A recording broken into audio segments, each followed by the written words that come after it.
ஒரு நாள் ஒரு இளைஞன் புத்தரிடம் வந்தான். இந்த தடவை அவன் கண்கள்ல கோபம் இல்லை. ஆனா ரொம்ப ஆழமான சோர்வு இருந்தது. சில பேர் சிரிச்சுக்கிட்டே இருப்பாங்க. ஆனா உள்ளுக்குள்ளே உடைஞ்சிருப்பாங்க. அவனும் அப்படித்தான். அவன் புத்தரிடம் கேட்டான். என்னை யாரும் முக்கியமா நினைக்கல போல இருக்கு. நான் எவ்வளவு நல்லவனா இருந்தாலும் கடைசில எல்லாரும் என்னை மறந்துடுறாங்க. ஏன்? அந்த கேள்வி கேட்ட உடனே அவன் கண்களே கண்ணீர் வந்தது. ஏன்னா சில கேள்விகள் பதில் தேடுறதுக்காக வராது. வலி அதிகமா இருக்கிறதால வரும். புத்தர் அவனை அமைதியா பார்த்தார். உடனே பதில் சொல்லல. பிறகு மெதுவா கேட்டார். நீ யாருக்காக வாழ்க்கை வாழ்ற? இளைஞன் உடனே சொன்னான். என் குடும்பம். என்னை சுற்றி இருக்கிற மக்கள். என்னை நம்புறவங்க. புத்தர் சிரிச்சார். அதுல நீ எங்க இருக்க? அந்த கேள்வி கேட்ட உடனே அவன் அமைதியானான்.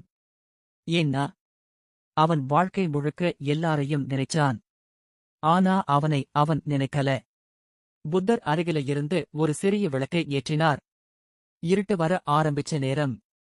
அந்த ஒளி மட்டும் தெளிவா தெரிஞ்சது. புத்தர் கேட்டார்.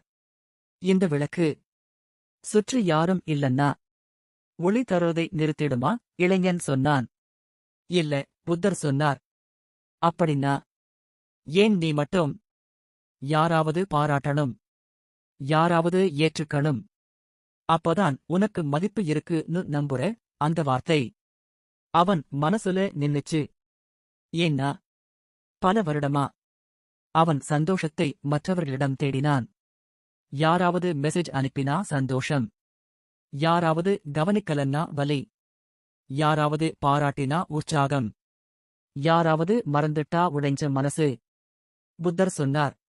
உன் அமைதி மற்றவர்களோட கையில இருக்கக்கூடாது. காற்று மெதுவா அடிச்சது. விளக்கோட தீ அசைந்தது. ஆனா அணையல. புத்தர் அத காட்டி சொன்னார். வாழ்க்கையில காற்று வரும். சில பேர் போவாங்க. சிலர் காயப்படுத்துவாங்க. ஆனா அதனால நீ அணைஞ்சிட வேண்டிய அவசியம் இல்லது. இளைஞன் கேட்டான்.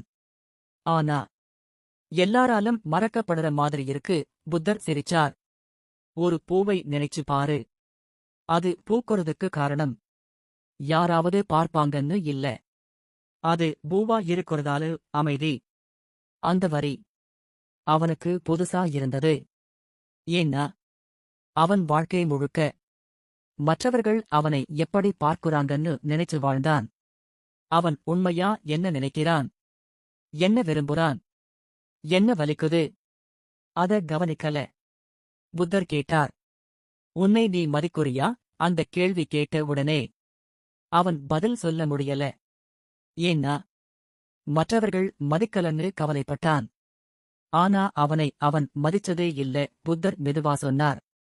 உலகம் முழுக்க உன்னை ஏற்றுக்கிட்டாலும் நீ உன்னை வெறுத்தா அமைதி கிடைக்காது. ஆனா உலகம் முழுக்க உன்னை மறந்தாலும் நீ உன்னை ஏற்றுக்கிட்டா தனிமை வலி ஆகாது. அந்த இளைஞன் கண்கள்ல கண்ணீர். ஏன்னா முதல் தடவையா அவன் பிரச்சனை உலகம் இல்லன்னு புரிஞ்சது. அவன் பிரச்சனை அவனை அவன் இழந்துட்டான். புத்தர் சொன்னார். சில நேரம் வாழ்க்கை எல்லாரையும் விலக்கி வைக்கும். தண்டிக்க இல்ல. நீ உன்னை கண்டுபிடிக்கலு. சூரியன் மெதுவா மறைய ஆரம்பிச்சது. வானம் முழுக்க ஆரஞ்சு நிறம். அந்த இளைஞன் மெதுவா கேட்டான். ஒரு நாள் நான் போதுமானவன் உணர்வேனா? புத்தர் சிரிச்சார். அந்த நாள் வரும். யாராவது வந்து நீ சிறந்தவன் சொல்லுற நாள்ல இல்ல. நீ கண்ணாடில உன்னை பார்த்துட்டு நான் போதுமானவன் சொல்ற நாளிலு. அந்த இளைஞன் அமைதியா நின்றான். அவன் வாழ்க்கை மாறல. அவன் பிரச்சனைகள் மறையல.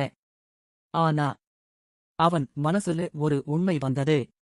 எல்லாரும் உன்னை புரிஞ்சுக்கணும்னு அவசியமில்ல.